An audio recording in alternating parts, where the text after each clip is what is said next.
ආමෙන් hallelujah. හොඳයි. ස්වාමීන් වහන්සේගේ නාමයට ස්තුති කරනවා මේ මොහොතේ.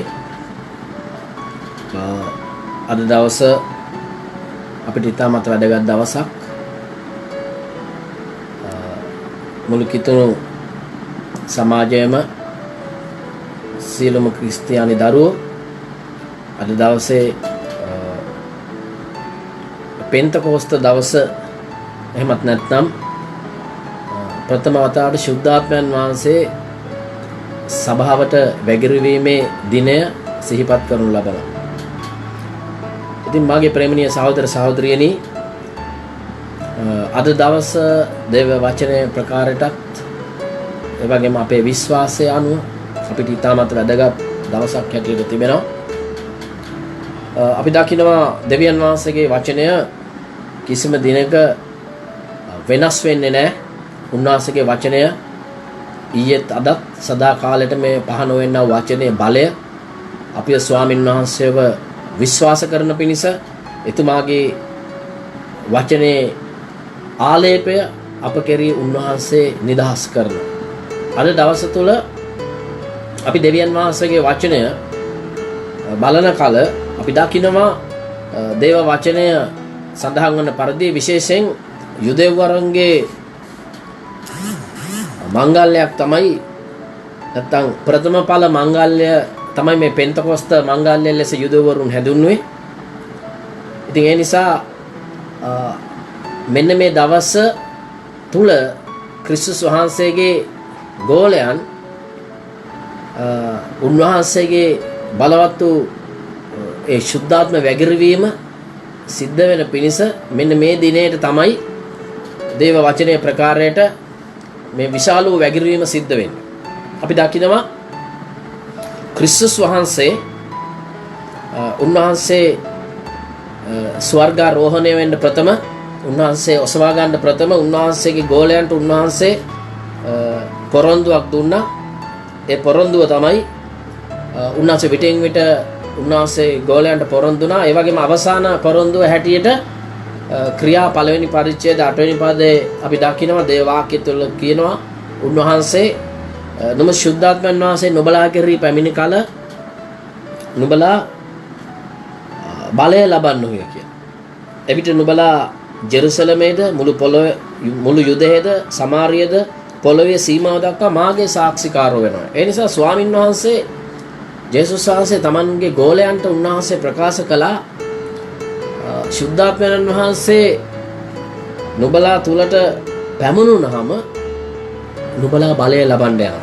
ඒ නිසා උන්වහන්සේ කිව්වා නුඹලා ජෙරුසලමේ ඉන්න, ජෙරුසලමේ නතර වෙන්න, ජෙරුසලමේ නතර වෙලා උන්වහන්සේගේ ආලේපය බලාගෙන සිටින්න කියලා උන්වහන්සේ වුන්ට පොරොන්දුවක් දීලා ගියා. මොකද පොරොන්දුවේ ආත්මයන් වහන්සේ ඔවුන් තුලට පැමිණෙන්න ඕන බව උන්වහන්සේගේ ආත්මයන් වහන්සේ ප්‍රකාශ කළා.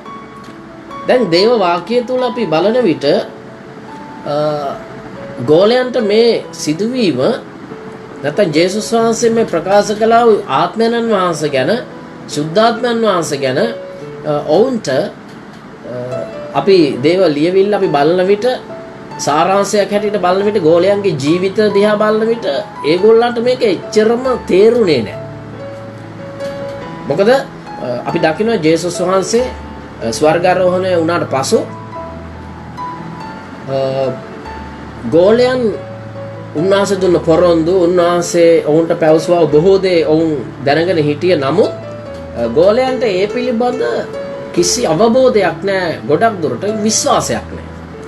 අපි දකිනවා ඔවුන් උන්වහන්සේ ඔසවා ගත්තට පස්සේ ඔවුන්ගේ ජීවිතවල ලොකු කඩාවැටීමක් සිද්ධ වුණා. හේතුව තමයි ඔවුන් සමග මෙපමණ කාලයක් සිටියා වූ ඔවුන්ට සේවය කියලා දුන්න, ඒ වගේම ඔවුන්ගේ ගුරුවරයා, එහෙම නැත්නම් ඔවුන් දරාගෙන ගියපු ඔවුන්ගේ ස්වාමින් වහන්සේ ඔවුන් අතර නැති නිසා මාංශාකාරයෙන් ඔවුන් ගොඩක් සිත්ඇවුලටපත් වුණා, වේදනාවටපත් වුණා.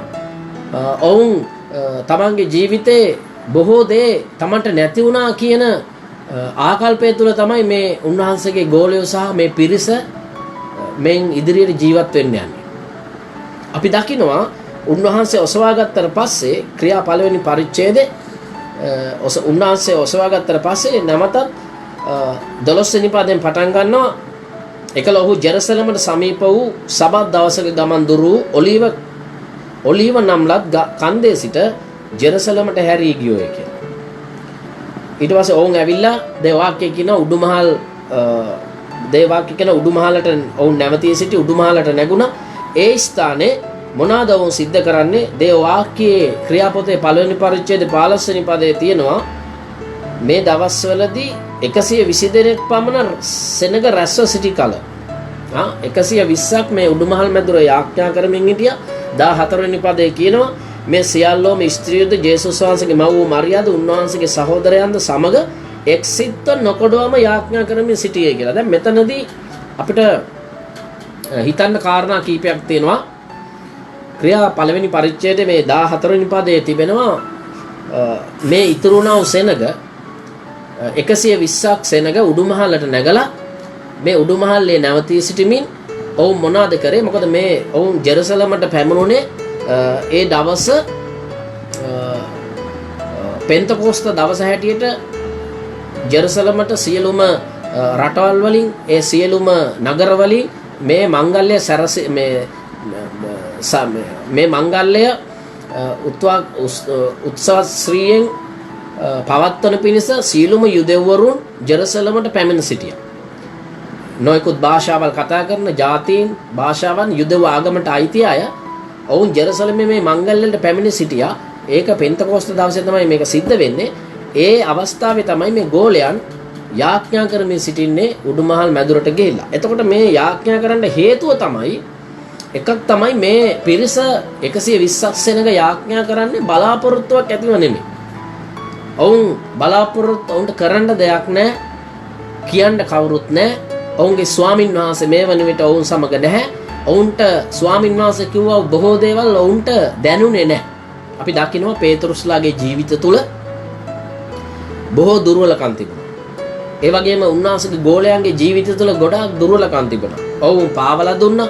ඔවුන් බොහෝ අවස්ථාවල ඔවුන් බොරු කියන්න පෙළඹුණා. බොහෝ අවස්ථාවල ඔවුන් දාලා ගියා. බොහෝ අවස්ථාවල ඔවුන් කැළමිල්ලපත් වුණා, අධෛර්ය වුණා, අවිශ්වාස කළා. මේ වගේ ගෝලයන් පිරිසක් තමයි ජේසුස් වහන්සේගේ වැඩේ බාර දීලා ගියේ. අපි දකිනවා ජේසුස් වහන්සේ කියපු සමහර කාරණා මේ පේදුරුලට තේරුනේ නැහැ. ඒ නිසා ජේසුස් වහන්සේ කිව්වා පේදුරු මම මේ කියන සමහර දේවල් උඹට දැම්ම තේරෙන්නේ නැහැ. පසුව තමයි මේවා උඹට තේරෙන්නේ කියලා. ඉතින් ඒ නිසා දැන් බලාපොරොත්තු විසුණාව මේ පුද්ගලයෝ බලාපොරොත්තුවක් නැතිව සිටියෝ මේ සෙනග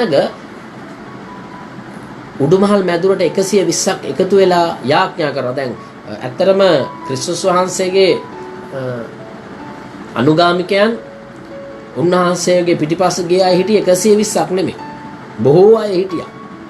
නමුත් අපි දකිනවා අවසානයේ වෙද්දී මේ පිරිස දහස් ගාණක් හිටපු පිරිස ගොඩාක් දහස් ගාණෙන් එහා දහස් ගණන් උන්වහන්සේව අදාහගත්තා. උන්වහන්සේව විශ්වාස කළා. හැබැයි උන්වහන්සේගේ පිටිපස්සේ යන්න හිටියේ බොහොම සුළු පිරිසක්. ඒ පිරිස අපි දකිනවා ගණන් කරන්න පුළුවන් පිරිසක් 120ක් කියලා කියන්නේ. දේවාක්‍ය කියන 120 දෙනෙක් පමණ මේ ස්ථානයේ රැස් වෙලා යාඥා කරමින් ඉන්නවා. අපි දකිනවා ඒ ස්ථානයේ නොකඩවම යාඥා කළා කියලා. ඒ නිසා පළවෙනි දේ තමයි අපි බලාපොරොත්තු බිඳ වැටුණා වූ අවස්ථාවේ වේදනාත්මක අවස්ථාවක් මේක. පේදුරුලාට දරා ගන්න බැරි අවස්ථාවක්. හේතුව තමයි ක්‍රිස්තුස් වහන්සේ ඔවුන් සමග නැහැ මාංශාකාරයෙන්. ඔවුන් වේදනාවටපත් වුණ අවස්ථාවක්. සිතේ දුකින් හිටපු අවස්ථාවක්. මේ අවස්ථාවේ ඔවුන් මොනවද කෙරුවේ? නොකොඩවම යාඥා කළා. සීල දෙනාම එකතු වෙලා එක්සත් වෙලා යාඥා කළා. එනිසා ප්‍රේමණීය සහෝදර සහෝදරියනි, අපි ක්‍රිස්තුස් වහන්සේව විශ්වාස කරන අය හැටියට, ශුද්ධාත්මයන් වහන්සේව විශ්වාස කරන අය හැටියට, උන්වහන්සේගේ බලය විශ්වාස කරන පුද්ගලයන් හැටියට අපිට ඊටමත් වැදගත් වෙනවා නොකඩව යාඥා කිරීම සහ එක්සිත්කම. මොකද මේ 120 එක්සත් වුණ නිසා තමයි දෙවියන් වහන්සේ ඉදිරියේ ඔවුන්ගේ ජීවිතවල ලොකු විපර්යාසයකට උන්වහන්සේ ගෙනෙන්නේ. අපි දකිනවා එක්සිත්කම ඊටමත් වැදගත් වෙනවා දෙවියන් වහන්සේ යමක් කරන්න අපේ ජීවිතේ. අපි දකිනවා ඉදිරි පරිච්ඡේදයට පැමිණෙද්දී දෙවියන් වහන්සේ පොරොන්දු වුණා, උන්වහන්සේගේ පොරොන්දුව උන්වහන්සේ ඉෂ්ට කරනවා. නමුත් ඊට ප්‍රථම අපිට ඊටමත් හමු වෙන දෙයක් තමයි මේ 120 මොනවාද කරේ යාඥා කළා. ඔවුන් එක තැනකට ඇවිල්ලා එක්සත් වෙලා යාඥා කරා. ඒ නිසා අද දවස තුල ක්‍රිස්තියානි සභාවට ස්වාමින් වහන්සේ කතා කරන පණිවිඩය තමයි ශුද්ධාත්මයන්ව අපි ළඟ ක්‍රියා කරන්න. ශුද්ධාත්මයන්ව අපි තුල ලොකු විපර්යාසයක් ඇති කරන්න. ශුද්ධාත්මයන්ව අපේ පුද්ගලික ජීවිතේ පරිවර්තනය කරන්න. ශුද්ධාත්මයන්ව අපේ පවුල පරිවර්තනය කරන්න. ශුද්ධාත්මයන්ව අපේ සභාව පරිවර්තනය කරන්න නම් අපිට තිබෙනවා එක්සිට් වෙලා යාඥා කරන්න. අපි දකිනවා පවුලක් එක්සත් වුණොත් තමයි ශුද්ධාත්මයන් වහන්සේ පවුල තුල ක්‍රියා කරන්න පටන් ගන්න. පුරුෂයයි භාර්යාවයි දරුවෝයි ඒ වගේම පවුලට අනිත් හැම සමාජිකයෙක්ම එක්සිට් වුණොත් තමයි ඒ පවුල තුල ශුද්ධාත්මයන් වහන්සේ ක්‍රියා කරන්න පටන් ගන්න. ඒ වගේම සභාවක් හැටියට අපි ගද්දි සභාව එක්සත් වුණොත් තමයි සභාව වර්ධනය වෙන්න පටන් ගන්න. සභාව තුළ ශුද්ධාත්මයන් වහන්සේ ක්‍රියා කරන්න පටන් ගන්න. නේද? සභාපාලකවරු, ඇදහිලිවන්තයෝ, නායකයෝ මේ සියලු දෙනාම එක්සත් වුණොත් තමයි උන්වහන්සේ සභාව තුළ ක්‍රියා කරන්න පටන් ගන්න. ඒ සභාව තුළ ආශ්චර්ය මැද්දේ වෙන්න පටන් ගන්න. සභාව තුළ සමාදානය ඇති වෙන්න පටන් ගන්න. එක්සත්භාවය ඇති වෙන්න පටන් ගන්නේ එක්සිත් වෙලා සියලු දෙනාම එකතු වෙලා යාඥා කරන්න පටන් ගන්න. දැන් මේ මොන අධෛර්යකම් පැමිණලා තිබුණත් මොන පසුබට වීම ඔවුන්ගේ ජීවිතවල සිදු වෙලා තිබුණත් ඇතුළේ යම් කියාගන්න බැරි වේදනාව පේදුරට තිබුණා. හැබැයි මොන දේ වුණත් මේ අදාහගත්තා වූ පිරිස එකතු වෙලා නොකඩවම ඔව් යාඥා කරන්න පටන් ගත්තා. එනිසා අපි දකිනවා එක්සත් වෙලා කරන යාඥාවට දෙවියන් වහන්සේ පිළිතුරු දෙනවා. එනිසා අද දවසේ මගේ හදවතේ තිබුණා වූ පණිවිඩය තමයි අපි එක්සත් වෙලා කරන්න වූ යාඥාවට දෙවියන් වහන්සේ පිළිතුරු දෙන්න සූදානම් වෙලා සිටිනවා. සභාව එක්සත් වෙද්දී ශුද්ධාත්මයන්ව සභාව තුල ක්‍රියා කරනවා. නායකයන් එක්සත් වෙද්දී ශුද්ධාත්මයන් වහන්සේ නායකත්වය තුල ක්‍රියා කරනවා. ඒ වගේම සභාවේ ඉන්නා වූ සියලුම ඇදහිලිවන්තයෝ නැත්තම් ස්වාමීන් වහන්සේගේ අනුගාමිකයන් ගෝලයන් එක්සත් වෙලා යාඥා කරන විට සභාව තුල අපි නොදන්නා වූ දේවල් සිද්ධ වෙන්න යනවා. ඒ නිසා එකක් මතක තබා ගන්න දෙවියන් වහන්සේගේ මූලිකම අභිප්‍රාය තමයි අප කරේ තබා තිබෙන. එදා ගෝලයන්ට දුන්නා ওই අභිප්‍රායමයි ගෝලයන්ට දුන්නා ওই ඉලක්කයම තමයි ඒ අරමුණ තමයි අපිට දීලා තියෙන ස්වාමින් වහන්සේ. මොකද්ද මේ අරමුණ? උන්වහන්සේගේ බලාපොරොත්තුව තමයි අපි ශුද්ධාත්මයන් වහන්සේගෙන් ආලේපය ඇතුව මේ ලෝකේ හැම සතර කොනකටම අපිව දෙවියන් වහන්සේ අපිව ගෙනියන්න අපිට උන්වහන්සේ කිව්වා උඹලා යන්න ඕනේ. උන්වහන්සේ කිව්වා සියලු දෙනා ළඟටම යන්න ඕන. හැම ජාතියක් ළඟටම යන්න ඕන. හැම දේශයක් තුළම උඹලා යන්න ඕන. මේ දේශයන් වලට ගිහිල්ලා උඹලා මාගේ නාමය ප්‍රකාශ කරන්න ඕන. සුභාරංචිය කියන්න ඕන. මිනිස්යන්ව උන්වහන්සේ වෙතට හරවන්න ඕන. මේක තමයි දෙවියන් වහන්සේ මුල් ගෝලයන්ට දුන්නා වූ අරමුණ, ඉලක්කය. එනිසා අපි දකින්නවා හැබැයි මේ අරමුණට යන්න ඉස්සෙල්ලා අද අපිට ගොඩාක් අපේ ජීවිතවල අරමුණු ඇති. අපේ ජීවිතවල ගොඩක් ඉලක්ක තියෙනවා. දැන් අපි නායකයන් වුණාම අපි ගොඩක් දුරට අපි සභා පාලකවරු වුණාම සභාවේ නායකයන් වුණාම සභාව ඒ වගේම ඇදහිලිවන්තයෝ ගැන නායකයෝ ගැන අපිට ඉලක්ක තියෙනවා. ක්‍රිස්තුස් වහන්සේගේ ඉලක්ක අපි උන්වහන්සේගේ තුලින් අපිට යම් යම් අරමුණු ඉලක්ක දර්ශන අපි ළඟ තියෙනවා. හැබැයි මේ සන්ධ්‍යාව තුළ අපි දේව වචනය බලන කල අපි මේ දේවල් ඉෂ්ට වෙන්න නම් අපි හැම කෙනෙක්ම එක්සත් භාවයට පැමිණිය යුතුයි. එක්සත් පවුල තුළ දෙවියන් වහන්සේ ක්‍රියා කරන්නේ නැහැ. පවුලක් එකමුතුනේ නැත්තම් භාර්යාව පුරුෂයා දරුවෝ එක තැනකට ආවේ නැත්තම් එක ඉලක්කයකට ක්‍රිස්තුස් වහන්සේ කරේ එක විශ්වාසයකට ක්‍රිස්තුස් වහන්සේ තුලින් එක දර්ශනයකට ඒ පවුල පැමුණුනේ නැත්තම් සභාව ක්‍රිස්තුස් වහන්සේගේ ඒ එකමුතුකමට පැමුණුනේ නැත්තම් සභාවේ ඉන්න සෑම දෙනා අපි දකිනවා අපිට අමාරු වෙනවා ඵල දරන්න. ඒ නිසා මුල් සභාව තුළ ඵල දරීමක් සිද්ධ වෙනවා. උන්වහන්සේ පොරොන්දු වුණා. සුද්ධාත්මයන් වහන්සේ නුඹලා කෙරෙහි පැමුණුනහම නුඹලා ආලේපයේ බලය ලබනවා. එවිට තමයි නුඹලාට මහත් දේ කරන්න පුළුවන් වෙන්නේ. ඒ නිසා ප්‍රේමණීය සහෝදර සහෝදරියනි අපිට බලවත් දේ කරන්න නම් පුදුම දේ අපේ ජීවිතේ සිදු කරන්න නම් බොහෝ දේ අපේ ජීවිත තුළ අත්දකින්න නම් සුද්ධාත්මයන් වහන්සේ අපගේ ජීවිතය තුළ ක්‍රියා කිරීම අත්‍යවශ්‍යයි. එතකොට ඊළඟට අපි දකිනවා මොනවද සිද්ධ වෙන්නේ කියලා දේව වාක්‍ය තුළ අපි දකිනවා ක්‍රියා දෙවෙනි පරිච්ඡේදයට පැමිණෙද්දී පෙන්තකෝස්ත දවස පැමුණුනහම දෙකේ එක කියනවා තවද පෙන්තකෝස්ත දවස පැමිණි කල ඔවුන් සියල්ලෝම එක තැනක රැස්ව සිටියෝය කියලා. පෙන්තකෝස්ත දවස පැමිණෙද්දී මේ 120 මොනවද කරන්නේ? ඔවුන් එක තැනක රැස් වෙලා සිටිනවා. අපි දකිනවා අපි පෙර කියවයි උඩුමහල් මැදුරේ ඔවුන් සිටිනවා. ඔවුන් රැස් වෙලා එක තැනක රැස් වුණා. ඉතින් ඒ නිසා අද දවසක අද බොහෝ අවස්ථාවල අපිට එක තැනක රැස් වෙන්න බෑ. එක තැනක රැස් වෙනවා කියන එක හරි අමාරුයි.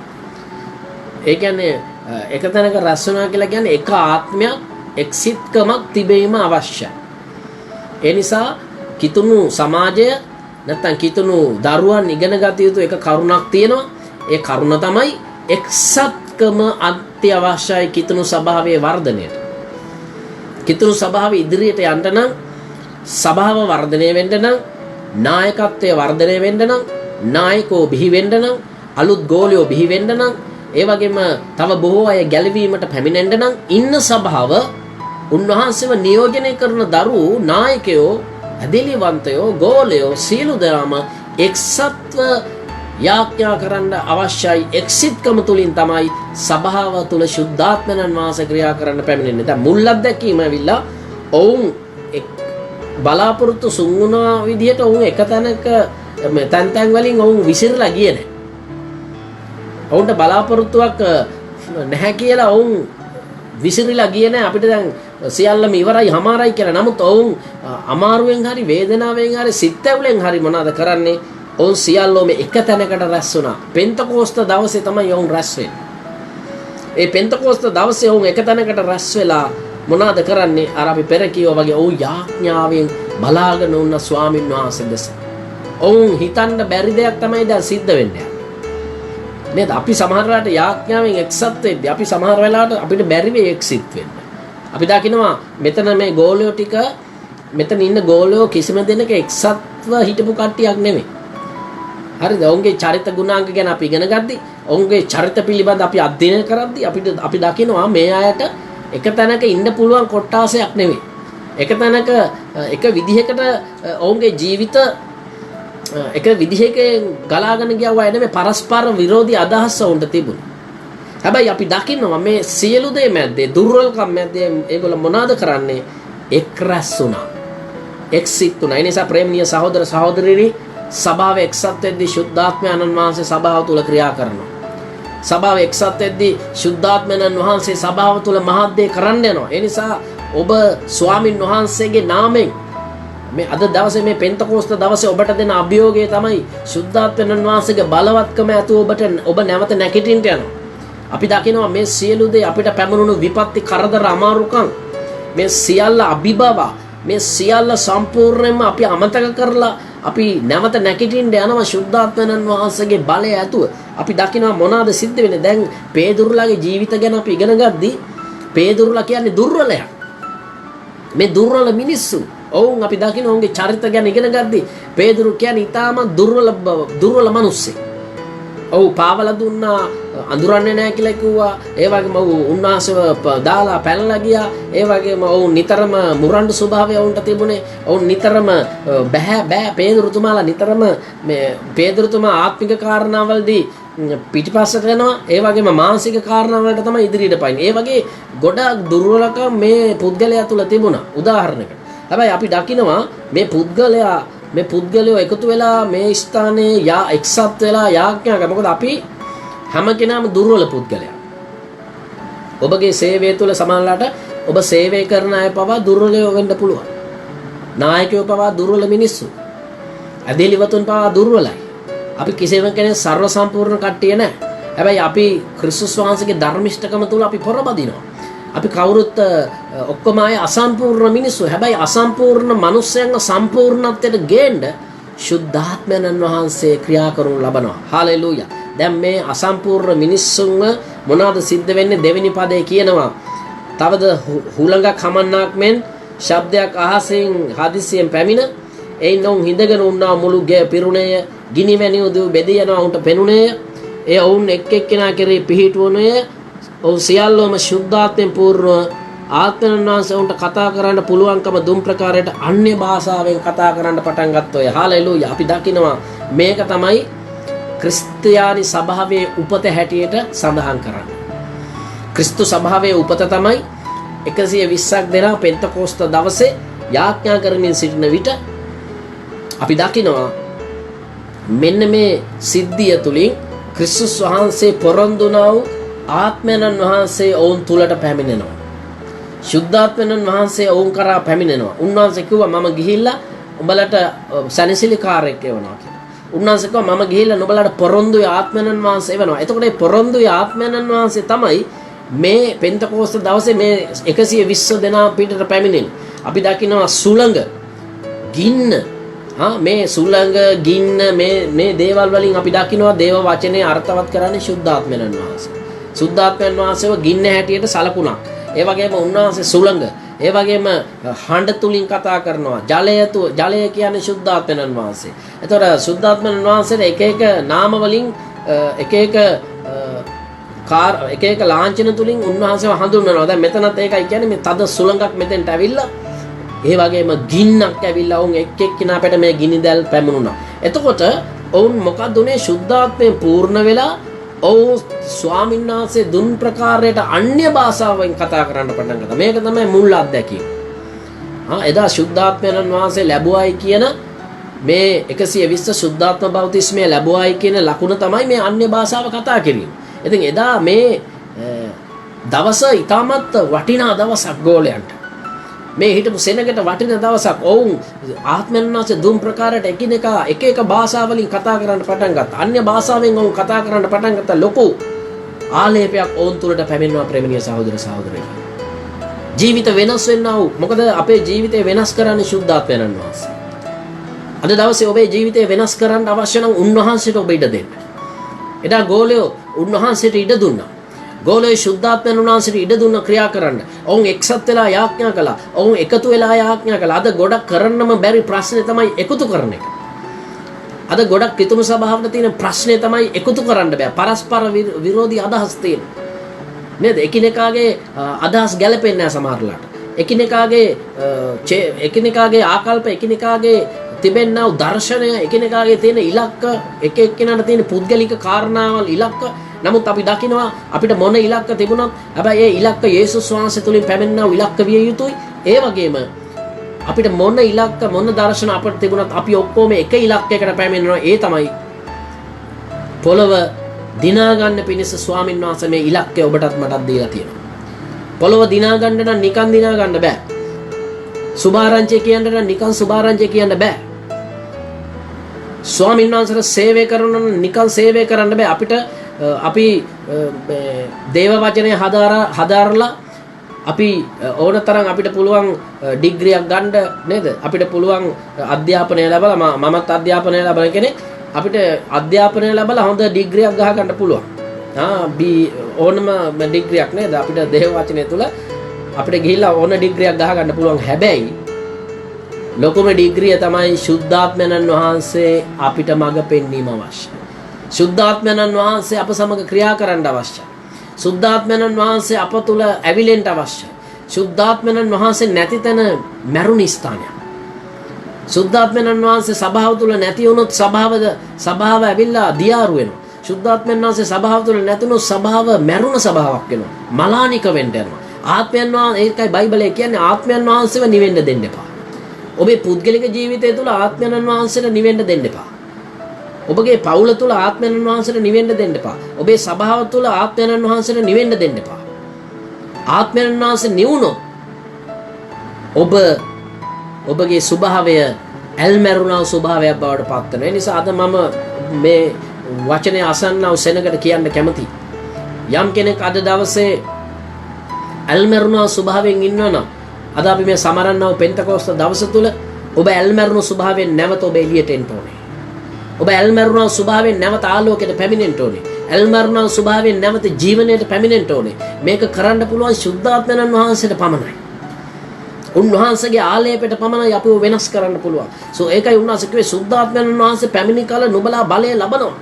උන්වහන්සේ උඹලට ගුරුවරයෙක් වෙන්න යනවා. උන්වහන්සේ උඹලට සත්‍ය කරා මඟ පෙන්වන්න යනවා. උඹලට උගන්වන්න යනවා. උන්වහන්සේ උඹලගේ කටට වචන දෙයි කියන්න ඕන දේවල්. ඒ නිසා අද දවසෙත් එහෙමයි. ඔබ සේවය කරන විට ඔබ දුර්වලයෙක් වෙන්න පුළුවන්. ඒ වගේම ඔබ බාලයෙක් වෙන්න පුළුවන්. ඒ වගේම ඔබට වාක්‍යයක්වත් කතාවක්වත් හරියට කරගන්න බැරි කෙනෙක් වෙන්න පුළුවන්. හැබැයි දෙවියන් වහන්සේට ස්තුති වේවා. සුද්ධාත්මයන් වහන්සේ ඔබ තුළට පැමිණෙද්දී උන්වහන්සේ ඔබට බලය, කරුණාව, ශක්තිය, ආලේපය දෙන්න යනවා මේ පොළොව දිනා ගන්න පිණිස. ඒ නිසා අද දවසේ ඔබ අධෛර්ය වෙන්න එපා. අපි දකිනවා පේදුරුලාගේ ජීවිත කඩා වැටුණා වූ ජීවිත නැවත දෙවියන් වහන්සේ නැගිට්ටෝ. ඒ කොහොමද සිද්ධ වෙන්නේ? ශුද්ධාත්මයන් වහන්සේගේ ආලේපය කරුණු කොටගෙන. අපි දකිනවා ඒ ගින්න ඔවුන් තුලට පැමුණුණා. ඒ ගින්න ඔවුන්ව වසාගත්තා. ඒ ගින්න කරුණු කොටගෙන ඔවුන්ගේ ජීවිතේ නැවත පණ ගන්නන්න පටන් ගත්තා. ඒ නිසා යේසුස් වහන්සේ කිව්වා පේතෘස් මම මේ කියන දේවල් ඔබට දැන් තේරෙන්නේ නැහැ. නමුත් ඉදිරි කාලේ ඔබට තේරෙයි මම මොනවද මේ කියන්නේ කියලා. ඒ නිසා පේතෘතුමාට ශුද්ධාත්මයන් වහන්සේගේ ආලේපය ලබද්දී ඔහුට යේසුස් වහන්සේ කියපු වචනේ එකින් එක මතක් වෙන්න පටන් ගත්තා. අපි දකිනවා ඔහු සුද්ධාත්මයෙන් පූර්ණ වෙද්දී අපි දකිනවා ඔහුට පරණ ගිවිසුමේ තිබුණු චිත්‍රය ඔහුට එනවා. උන්වහන්සේ මතක් කරලා දෙනවා. පේදුරු කියන්නේ යුදෙව්වෙක් හැටියට පරණ ගිවිසුමේ තිබුණු සිදුවීම් ඔහු දන්නවා. ඔහු ඒව අධ්‍යයනය කරලා තිබෙනවා. හැබැයි මේ වෙලාවේ ඔහු අධ්‍යයනය කරපු දේවල්, ඔහු දැනගෙන හිටපු කාරණාවල්, යේසුස් වහන්සේ උගන්වපු සමහර දේවල් ඔහුට මේ වෙලාවේ මතක් කරලා දෙනවා. කවුද? ශුද්ධාත්මයන් වහන්සේ. අපි දකිනවා පේදුරුතුමා, උදාහරණයකට මම මේ පේදුරුතුමා ගන්න, එයා හැම මොහොතෙම යේසුස් වහන්සේගේ මරණය දක්වා උන්වහන්සේව අඳුරන්නේ නැහැ කියපු පුද්ගලයා. ඊටම දුර්වල මිනිස්සෙක්. හැබැයි මේ පුද්ගලයා සුද්ධාත්මයන් වහන්සේගෙන් බලෙන් පූර්ණ වුණාට පස්සේ සුද්ධාත්මයන් වහන්සේගේ ආලේපය ඔහු තුළට පැමිණෙද්දී මොනවද වෙන්නේ? පේදුරු නැගිටිනවා. හාලෙලූයා. පේදුරු සහ අනිත් ගෝලියෝ අපි දකිනවා දෙවියන් වහන්සේගේ වචනේ තියෙනවා මේ පුද්ගලයෝ මොනවාද කරන්නේ? පේදුරු සහ අනිත් ගෝලියෝ නැකිටලා දේව වාක්‍යයේ ප්‍රකාරයට ඔවුන් නැකිටලා සෙනග ඉදිරියේ පේතෘස්තුමා 14 වෙනි පදේ ඉඳලා අපි දකිනවා ඔහු කතා කරන්න පටන් ගන්නවා ආලේපයෙන් යුක්තව. හාලෙලූයා. දැන් බලන්න බැරි වූ පේදුරුට මොකද වෙන්නේ? දුර්වල වූ පේදුරුස්ලාට මොකද වෙන්නේ? මේ ගෝලයන්ට මොකද වෙන්නේ? ඔවුන් සියල්ලෝම අපි දකිනවා මේ දවස ඊටමත් වැදගත් දවසක්. සුභාරංචියට ඊටමත් වැදගත් දවසක් වෙනවා මේ දවස. පෙන්තකොස්ත දවසේ ජෙරුසලමට ඔක්කොම මිනිස්සු ඇවිල්ලා තිනවා. ජෙරුසලමටයි පිටස්තර දේශයන් වලින් ජෙරුසලමට මිනිස්සු ඇවිල්ලා ඉන්නවා. මේ දවස පේදුරුට හොඳ දවසක් වෙනවා යේසුස් වහන්සේගේ සුභාරංචිය ප්‍රකාශ කරන්න. අපි දකිනවා පේදුරුලා ආලේපයෙන් යුක්තව කෑ ගහද්දී, අන්‍ය භාෂාවෙන් ඔවුන් යාඥා කරද්දී, අන්‍ය භාෂාවෙන් ආලේප වෙලා යාඥා කරද්දී බලන්න මේ ශබ්ද කොච්චර යන්නේ නැද්ද? 120ක් දෙනා හිමින් යාඥා කරන්න බැරි වුණා. ඔය යාඥා කරපු දේවල් මිනිස්සුන්ට ඇහෙන්න පටන් ගත්තා.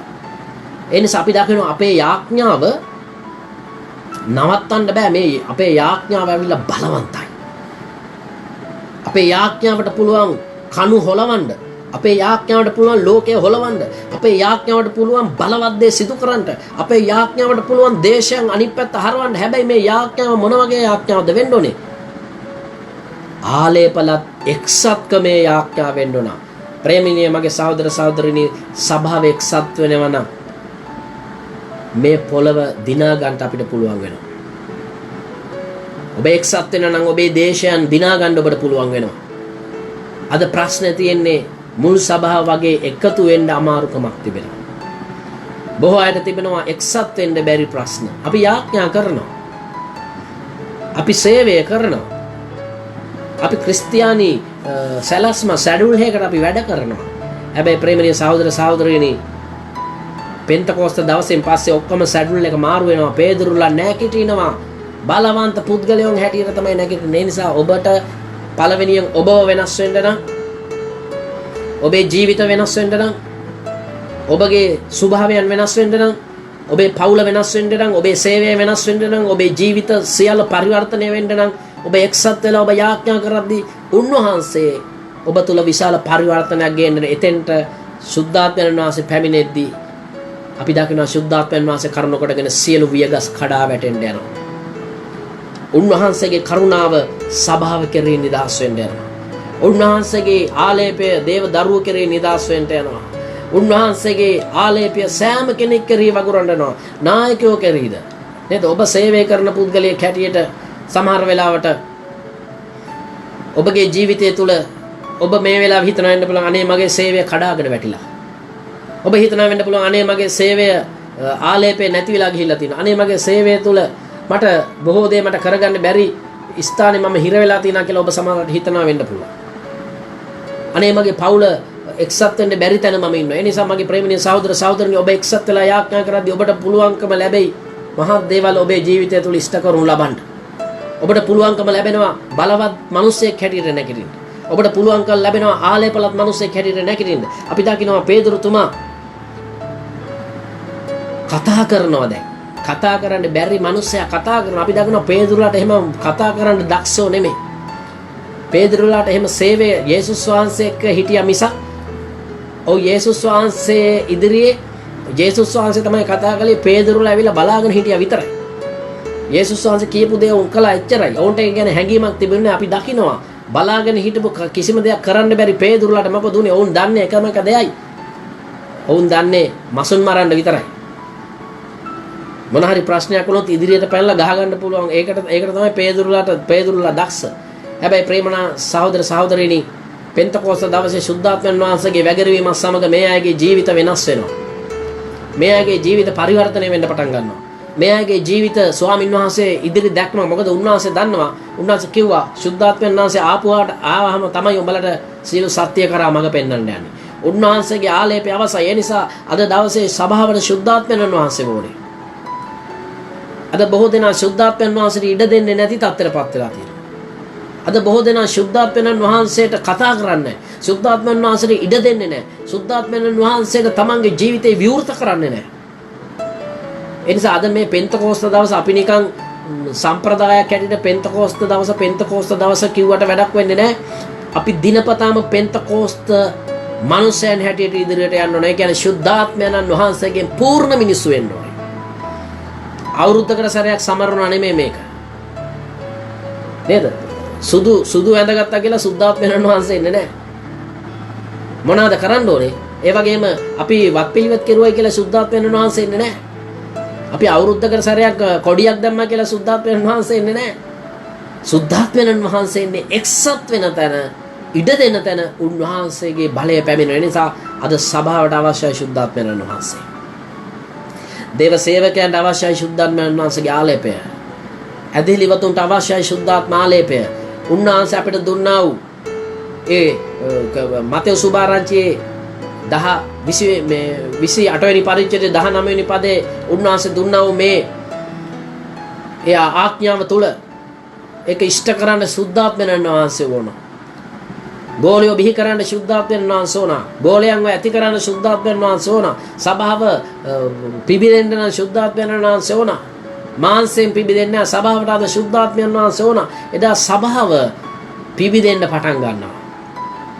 පේදුරුලාගේ දේශනාවෙන් සභාව පිබිදෙන්න පටන් ගන්නවා. අපි දකිනවා පේදුරුතුමා නැගිටලා කියනවා සහෝදර එතන හිටපු මිනිස්සු කිව්වා මේ මිනිස්සු බීලා මත් වෙලා කෑ ගහනවා. මුද්‍රික පානේ බීලා වුන් මත් වෙලා කෑ ගහනවා කියලා. හැබැයි පේදුරුතුමා කියන සහෝදරණිය අපි මුද්‍රික පානේ බීලා නෙවෙයි.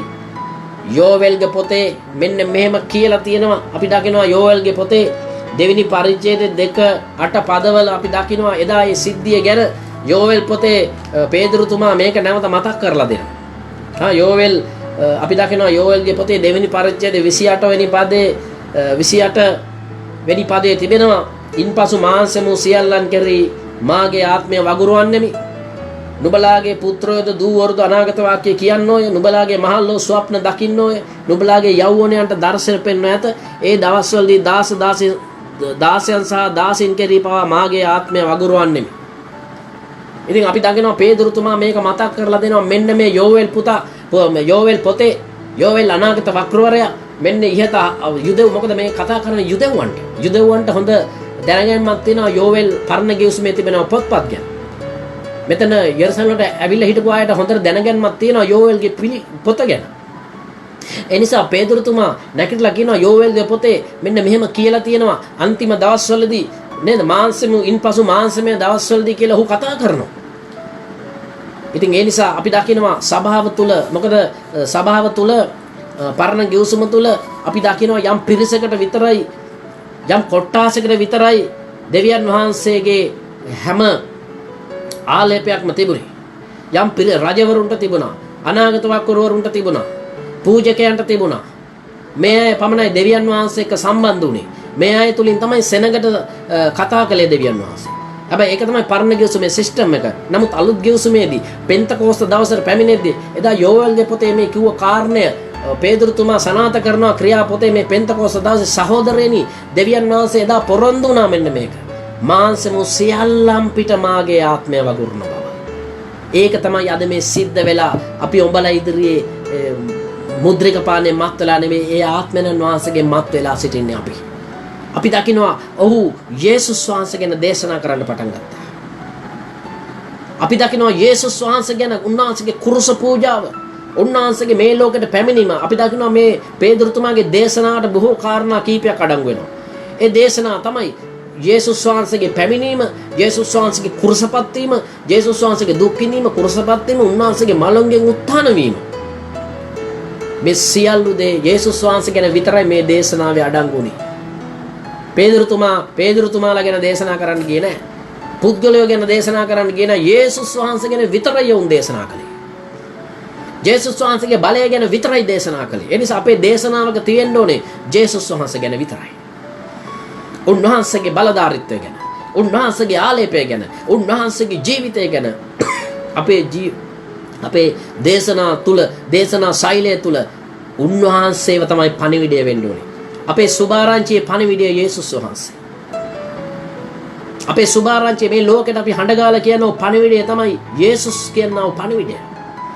යේසුස් වහන්සේගේ පණිවිඩය තමයි උන්වහන්සේ දෙවියන් වහන්සේ බව අපි ලෝකයට අපි හඬගහලා කියනවා. මේ සුභාරංචි පණිවිඩය තුලින් පේදුරුතුමා මේක නැගිටලා කෑ ගහලා අනිත් ගෝලයෝ නැගිටලා කෑ ගහලා මේක කියන්න පටන් ගත්තා. ජෙරුසලමට බොහෝ මිනිස්සු ඇවිල්ලා හිටියා. ආලේපෙන් යුක්තව මම කතා කරන්න පටන් ගත්තා. මොනවද සිද්ධ වෙන්නේ? දේශනාව පළදරනවා. එක්සත් වෙලා යාඥා කරුවා. සීල දෙනා එකමුතු වුණා.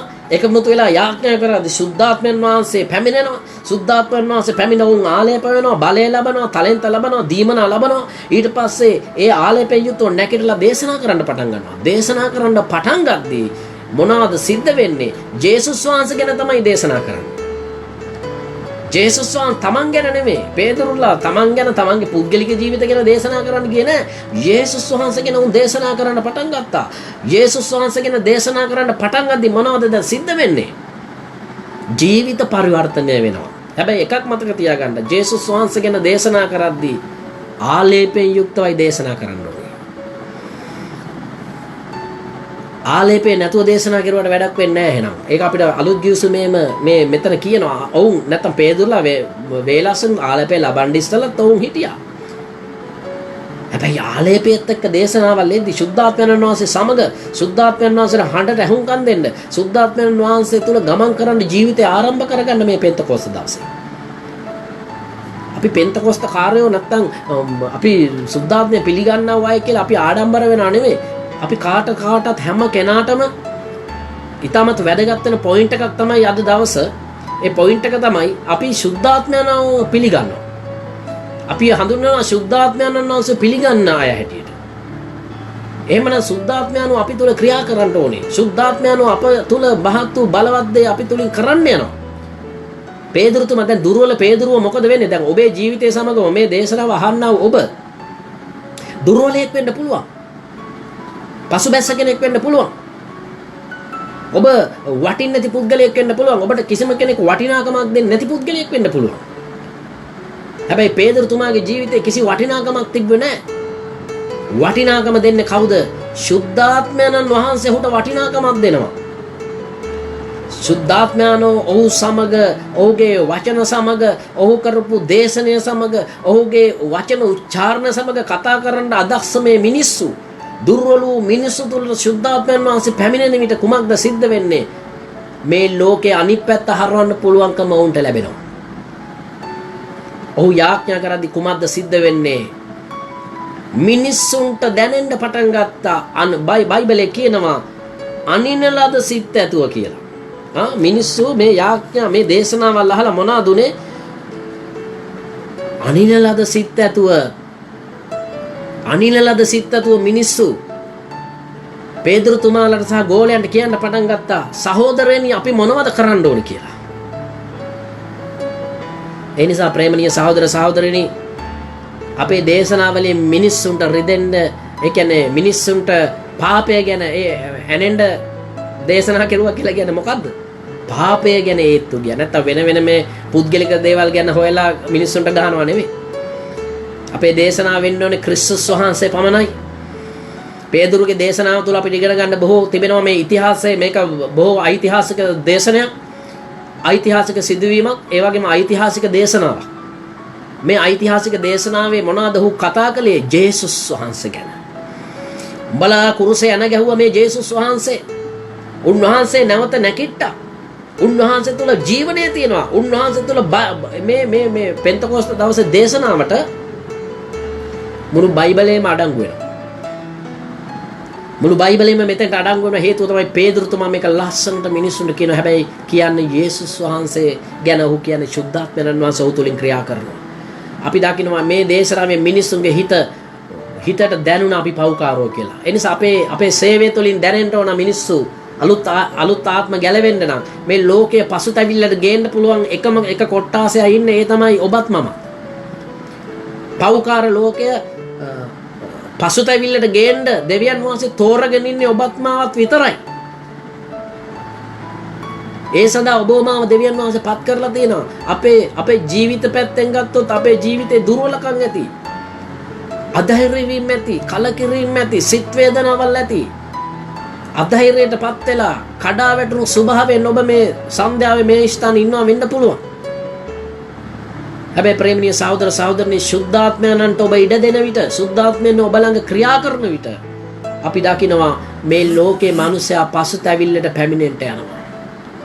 මේ ලෝකයේ මිනිස්සු උන්වහන්සේ මේ ලෝකයේ පුද්ගලයෝ හැරෙන්න පටන් ගන්නවා. පව්කාරයෝ හැරෙන්න පටන් ගන්නවා. අපිට හිතා ගන්න බැරි මිනිස්සු ගැලවෙන්න පටන් ගන්නවා. අපිට හිතන්න බැරි පුද්ගලයෝ අපි තුලින් යේසුස් වහන්සේව පිළිගන්න පටන් ගන්නවා. ඔවුන් අපි තුලින් ආශිර්වාද ලබන්න යනවා. අපි තුලින් ඒ ජීවිත පරිවර්තනය වෙන්න යනවා. කිසිම වැඩකට නැති අපේ ජීවිතය දෙවියන් වහන්සේ පාවිච්චි කරලා අපිට ජය දෙන්න යනවා.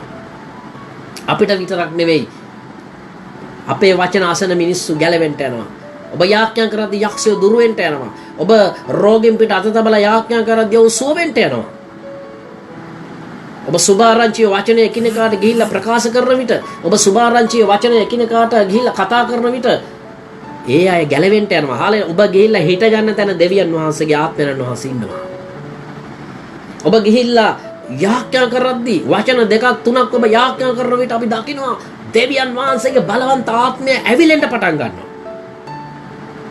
ඒ නිසා අද දවසේ සැබෑ පෙන්තකෝස්තේට අපි පැමිණෙන්න ඕනේ. අපි දුර්වල වෙන්න පුළුවන්. අපි මිනිස්සයෝ.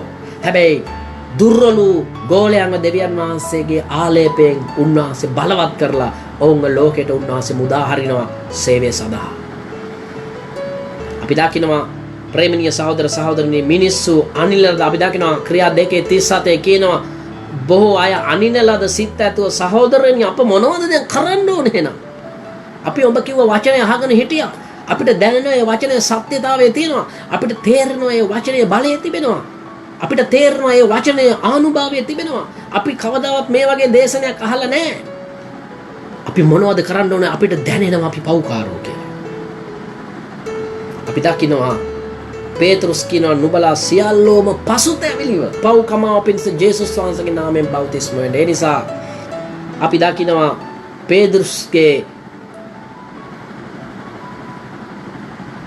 පේතෘස්ගේ ජීවිතය තුළ අපි දකිනවා පේදුරුගේ ජීවිතේ කරුණ කොටගෙන බොහෝ අය පසුතැවිල්ලට පැමිණෙනවා. අපි දකිනවා පේදුරුතුමාගේ ජීවිතය තුළින් පසුතැවිල්ල පැමිණෙනවා. මේකයි අපේ ජීවිතවල සිද්ධ විය යුතු වෙන්නේ. අපේ දේශනාවල් තුළින්, අපගේ සේවය තුළින්, අපගේ ඇදහිල්ලේ ගමන තුළ අපි ගමන් කරන ක්‍රිස්තුස් වහන්සේගේ පුද්ගලයෝ හැටියට මොනවද සිද්ධ වෙන්න ඕනේ? අපි අපි තුලින් මිනිස්සු පසුතැවිල්ලට හැරෙන්න යනවා. ඒස උන්වහන්සේකව සුභාරංචිය ප්‍රකාශ කරන්න කාලය ඊටම සමීපව තිබෙනවා. කාලය ලං වෙලා තිබෙනවා. අපි දකින්නවාද බොහෝ අය කියනවා වෙන්න පුළුවන් නේද? පසුතැවිල්ල අවශ්‍ය නැහැ කියලා සමහර අය කියනවා.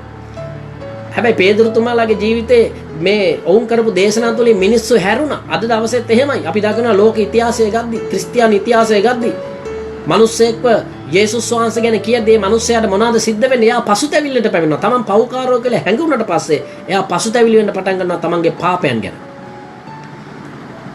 පාපයන් ගැන පසුතැවිලි වෙලා යාඥා කරද්දී එයාට ලැබෙනවා විශේෂ කරුණාව. අපේ ජීවිතය තුළින් අපේ සේවය තුළින් මේ ලෝකය වෙනස් වෙන්න ඕන. ලෝකය පසුතැවිල්ලට හැරෙන්න ඕන. බොහෝ අයගේ ජීවිත නිදහස් වෙන්න ඕනේ.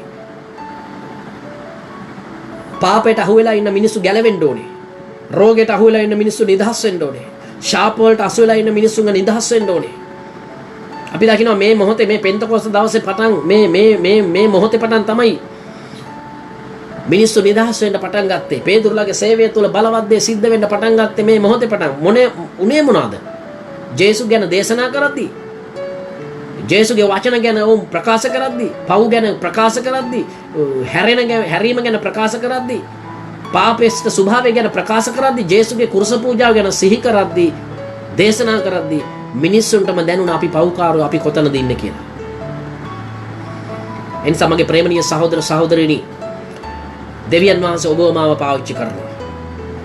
අපි දකිනවා සියල්ලෝම පසුතැවිලි වෙන්න පටන් ගත්තා. උන්නා පේදුරු කිව්වා උඹලා ඔක්කොම පසුතැවිලි වෙලා. සියල්ලෝම පසුතැවිලි වෙන්න. සියල්ලෝගේම ජීවිත වෙනස් වෙන්න පටන් ගත්තා. කන පිට හැරෙන්න පටන් ගත්තා. අපි දකිනවා ඔව් කියනවා පව් කමාව පිණිස යේසුස් වහන්සේ කියන මේ බෞතිස්ම ලබන්න කියලා. ඉතින් බෞතිස්මය ගැන කතා කරද්දී යුදෙව්වරුන්ට බෞතිස්මය කියන වචනේ ඒ හැටි ඒගොල්ලන් පෞසෝද ගත්තේ පිටස්තර බෞතිස්මයක් කරලා. අපි ඉගෙන ගද්දී යුදෙව් ඉතිහාසය ගැන ඊශ්‍රායල් ඉතිහාසයේ සමහර කාරණාවල් ඉගෙන ගද්දී ඔවුන්ට යම් බෞතිස්ම වර්ග තිබුණා. ඉතින් බෞතිස්මය වෙන්න කියද්දී එයාලට ඒක ප්‍රශ්නයක් නෑ. බෞතිස්මය ඒගොල්ලෝ දන්නවා. ඒ සමාජය. දැන් අපේ සමාජයේ ඒක එච්චරම හුරු නෑ. නමුත් ඒ වෙලේම ඒගොල්ලෝ දැනගෙන හිටියා පාපයෙන් නිදහස් වෙන්න උන් පිටස්තරෙන් පෙන්වුවේ පව් කමාවට පිටස්තරෙන් ඒගොල්ලන් දැනගෙන හිටියා බෞතිස්මයක් කරුවාම ඒක වෙනවා කියලා. ඒකම තමයි එතෙන්ට ගන්නෙ. ඔව් කියනවා යේසුස් වෙන බෞතිස්ම තමයි තිබුණේ. ඒ වෙද්දි තිබා යොහන්ගේ බෞතිස්මය තිබුණා මේ ඒ කාලේ සීමා වෙද්දි. නමුත් දැන් පේදුරුතුමා කියලා කියනවා. පේදුරුතුමා කියනවා ජේසුස් වහන්සේගේ නමෙන් බෞතිස්ම ලබාපල්ලා. එවිට උඹලා ගැලවෙන්න යනවා. අපි දකිනවා කීයක් සෙනග මෙතෙන්ට හැරුණාද? 3000ක් සෙනග ස්වාමීන් වහන්සේව පිළිගත්තා. වෙන්න ඕනේ ඒකයි. අපි මොන සේවාවල් කළත්, අපි මොන සේවාවල් තුල නිරත වෙලා හිටියත්, කිතුණු සමාජය තුල එක নানা ප්‍රකාර දීමනා දීලා දෙවියන් වහන්සේ දේවදාසයන්ව දේවදරුවන්ව নানা ප්‍රකාර දීමනා දීලා ක්‍රිස්තුණු සභාව තුළ උන්වහන්සේ පිහිටවලා තියෙනවා. ඒ හින්දා කවුරුත් උසත් නැහැ, කවුරුත් එක්කෙනෙකුට වඩා ඉහළත් නැහැ. ඔක්කොම එක සමානව තියලා තියෙන්නේ. උන්වහන්සේ කැමති ආකාරයට මේක බෙදලා දීලා තියෙනවා. හැබැයි මේ හැම සේවයෙන්ම වෙන්න ඕනේ මොකද්ද? පව්කාරෝ ගැලවෙන්න ඕනේ. පව්කාරෝ පසුතැවිලි වෙලා ඔබේ සේවය තුළ ඒක සිද්ධ වෙනවා නම් අන්න ඔබ තමයි දෙවියන් වහන්සේව මහිමයටපත් කරන සේවකයා. ඔබගේ සේවය තුළින්, ඔබගේ ජීවිතය තුළින්, ඔබගේ පවුල තුළින්, ඔබගේ පුද්ගලික ජීවිතය තුළින්, සභාව තුළින් වෙන්න ඕනේ මොකද්ද? බොහෝ අය ගැලවෙන්න ඕන. බොහෝ අය ඔබ තුළින් පසුතැවිල්ලට හැරෙන්න ඕන, ගැලවෙන්න ඕන. ඒ නිසා දෙවියන් වහන්සේ මේක ඔබට මට කරන්න පුළුවන් ඒ ශක්තිය දීලා තිනවා. මේක කරන්න නම් මොකද්ද ඕනේ? සුද්ධාත්මයන් වහන්සේ. අද සමහරවිට සුද්ධාත්මයන් වහන්සේට ඉඩක් දෙන්නේ නැහැ සමහර අය. ඒක නමට විතරයි පෙන්තකොස්ත දවස කියලා කියන්නේ. ඒ කියන්නේ ඒක අපි සමරලා එතන ඒකෙන් ඉවරයි. හැබැයි ක්‍රියා කරන්න පව් ගැන, Tamanට පාපය ගැන හංගවා දෙන සුද්ධාත්මයන් වහන්සේ. අපි වැරදි මාර්ගයක යන්න යනවනම්, අපි වැරදි ආකල්ප තුල ජීවත් වෙනවනම්, වැරදි මාර්ග තුල අපේ ජීවිතය හැරලා යනවනම්, ඒක මතක් කරලා දෙනවා. අපි පසුතැවිල්ලට පමුණුන සුද්ධාත්මයන් වහන්සේ. ඒ නිසා ප්‍රේමණීය සහෝදර සහෝදරියනි, අපි මේ ජීවත් වෙන්නේ අන්තිම කාලයට අපි පැමිණ තිබෙනවා. අපි මේ අන්තිම කාලය තුල ඉන්නේ. අපි දකිනවා ජේසුස් වහන්සේ නැවත එනවා. ජේසුස් වහන්සේ නැවත එන්න නම් සභාව ශුද්ධාත්මයන් වහන්සේගෙන් ආලේපයෙන් පිරෙන්න ඕන. ජේසුස් වහන්සේ එන්න ප්‍රථම සභාවට වගකීමක් තියෙනවා. ඒ වගකීම තමයි මේ ලෝකයට සුභාරංචිය රැගෙන යන්න. සුභාරංචිය රැගෙන යද්දී අපිට බාධා තිබෙනවා, පරීක්ෂා තිබෙනවා, අමාරුකම් තිබෙනවා. හැබැයි මේ හැම දෙයකටම මූණ දෙන්න පුළුවන් ශක්තිය තමයි ශුද්ධාත්මයන් වහන්සේ. අපි දකිනවා පේදුරුලා හිරගෙවල් වලට ගියා. පේදුරුලා බොහෝ ස්ථාන වලට ගිහිල්ලා පීඩා විඳින්න උන්ට සිද්ධ වුණා. හැබැයි මේ හැම අවස්ථාවකම ශුද්ධාත්මයන් වහන්සේ උන්ට මඟ පෙන්නුවා. ශුද්ධාත්මයන් වහන්සේ සභාව වර්ධනය කළා. එතෙන් පටන් ශුද්ධාත්මයන් වහන්සේ තමයි සභාව බාරගත්තේ. පේදුරුලාගේ ජීවිතවලටත් අනිත් අයගේ ජීවිත ගෝලයන්ගේ ජීවිතවලටත් ශුද්ධාත්මයන් වහන්සේ පියවරෙන් පියවර මඟ පෙන්නලා මුළු ලෝකෙටම සුභාරංචිය ව්‍යාප්ත වුණා. අපි දකිනවා ජේසුස් වහන්සේ කිව්ව දේ ගෝලයන් තුලින් සිද්ධ වුණා. අදත් සභාවට දීලා තියෙන වගකීම ඒකයි. සුද්ධාත්මයන් වහන්සේ අපි ළඟ ක්‍රියා කරද්දී බලවත් දේවල් අපිට කරන්න පුළුවන්කම ලැබෙනවා. අපි දැන් මේ අන්තිම කාලය තුල ජීවත් වෙනවා. අපි දකිනවා මම අවසන් කරන්න යනවා යෝවෙල්ගේ පොතේ අපි කියව ආකාරයට යෝවෙල්ගේ පොතේ කියපු වචනය පේදුරුතුමා වෙනස් කරලා කියන්නේ. ඒ වෙනස් කරලා කියන්න හේතුව තමයි යෝවෙල්ගේ පොතේ දෙවෙනි පරිච්ඡේදයේ 28 වෙනි පදයේ තියෙන්නේ පටන් ගන්නෙ ඉන්පසු මාංශයම වූ සියල්ලන් කෙරෙහි මාගේ ආත්මය වගුරුනවා කියලා. ඉන්පසු පටන් ගන්න එහෙමනේ. ඊට පස්සේ ක්‍රියාපොතේ අපි බලද්දි ක්‍රියාපොතේ පේදුරුගේ දේශනාවේදී පේදුරු ඒක පටන් ගන්නෙ කොහොමද?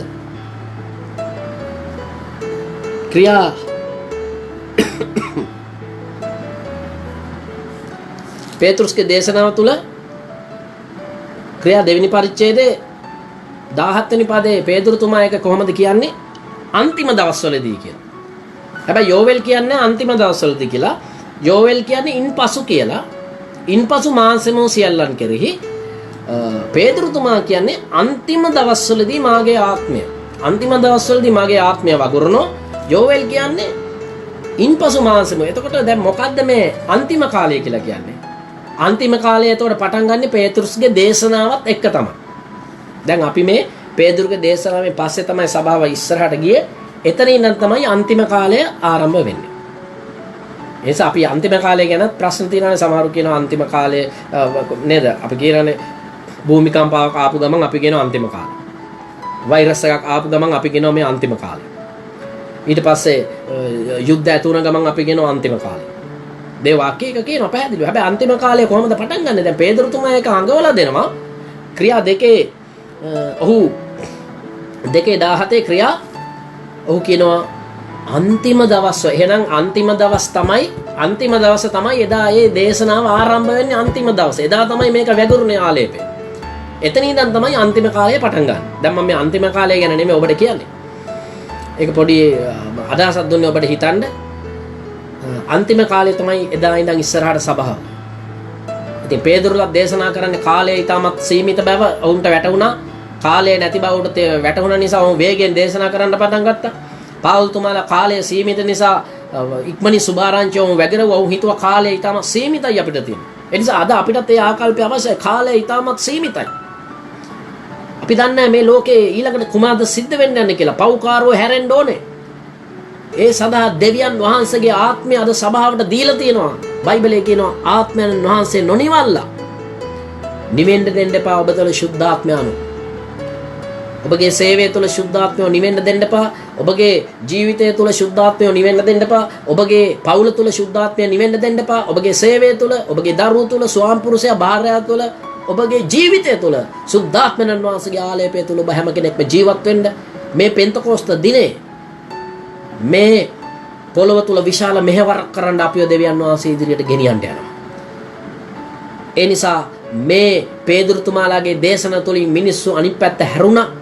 ඒ දේශනා තුල උන් දේශනා කළේ ජේසුස් වහන්සේ ගැන. ඒ වචන අහලා මිනිස්සු අනිලන සිත් ඇතුව පසුතැවිලි වල හැරුණා. අදත් ඒක මේ පොළොව තුල ඔබත් මාත් කර්ම කොටගෙන ඒක සිද්ධ වෙන්න ඕන. ශුද්ධාත්මයano ඔබට උදව් කරන්න යනවා ඒ සඳහා. හොඳයි මේ කුඩා වචනෙන් දෙවියන් වහන්සේ ඔබට ආශිර්වාද කරනසේක්වා. සියලු දෙනාටම ජේසු පිහිටයි. මම පොඩි ආඥාවක් ඔබ වෙනුවෙන් කරන්න යනවා. ආදරණීය දෙවි පියාණනි, මේ සන්ධ්‍යාව තුල මේ දරුවන් ඔබ වහන්සේට බාර කරනවා. අද දවසේ ඔබගේ වචනය අසුවා වූ සියලුම දරුවන්ට ඔබගේ වචනේ කරුණාව නිදහස් කළ මැනව.